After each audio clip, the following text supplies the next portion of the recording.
ګرانو کتونکو امید ساتم چې تاسو به ټیک ټاک یې، الله هم خوشحاله او باد ساته. کومه زلزله چې راغلې وه، دا زلزله نه یوازې په 400 کې بلکې د پښتونخوا هر ښار چې کوم دی نو دی وجړقو. دغه شانتې په لاهور او په اسلام آباد کې خو هم په کشمیر کې خو هم تر دې وخته پورې اطلاعات نشته، چونکې شپه ده، ضرور به زیان کړی وي، ځکه چې زما په ژوند کې دومره لویه جړقه موږ نه وه کتلې چې کومه جړقه موږ په دې لږ وخت کې وکتله. منګه په کار ده چې ذهنونو کې دا واچو چې د الله موجودګي شته او موږ یو رب پیدا کړو، هرله دا هر څه کوي او د دې دنیا نه به ځو. دا پانی دنیا ده، هغه یوه نه ختمېدونکې دنیا ده او مرګ یو پیره دی.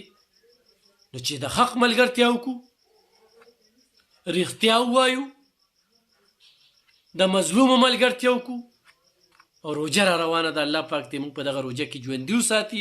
الله پاک موږ ته یو چانس راکړه چې موږ په خپل رب باندې ځان وبخو، ځکه چې ډېر زیات ګناهګار یو، ډېر زیات ګناهګار یو، ډېر زیات ګناهګار یو.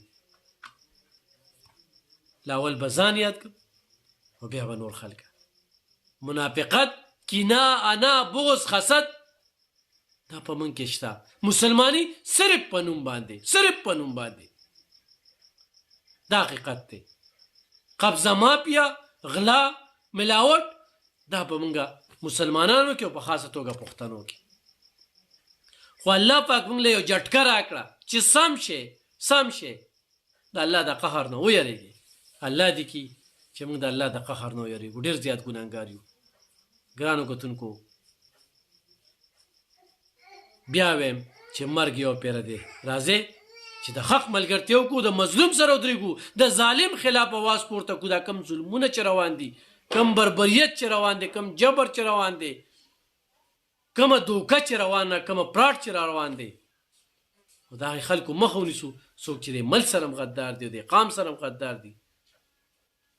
دا وخت دی چې دې وخت کې موږ ځان کې احساس پیدا کړو چې موږ کلمه وایو، د دې کلمې مقصد او مرام څه دی. دا به زمونږ د ژوند ګټه وي. الله پاک دې کي چې یا الله موږ ډېر کمزور یو او دا دومره غټه جټکه او دا دومره غټه خبره دا موږ نشو برداشت کولی. د دې زغم موږ کې نشته. نو خدایه موږ د داسې امتحانونو نه بچ ساتي، د داسې امتحانونو زغملو موږ نه یو. او الله دې کي چې په یو ځای کې نقصان نه وي شوی. خو شپه ده او سار به پته لګي. خو دې وخت کې چې کومه خبره وه هم تاسو سره شریکوله چې زلزله په 400 کې هم راغلې وه، خو تر دې وخته پورې اطلاعات نشته دي. او دا زلزله موږ ته الله پاک خپل وحدانیت ښیي، خپله موجودګي ښیي چې سم شي. الله دې کي چې موږ سم شو.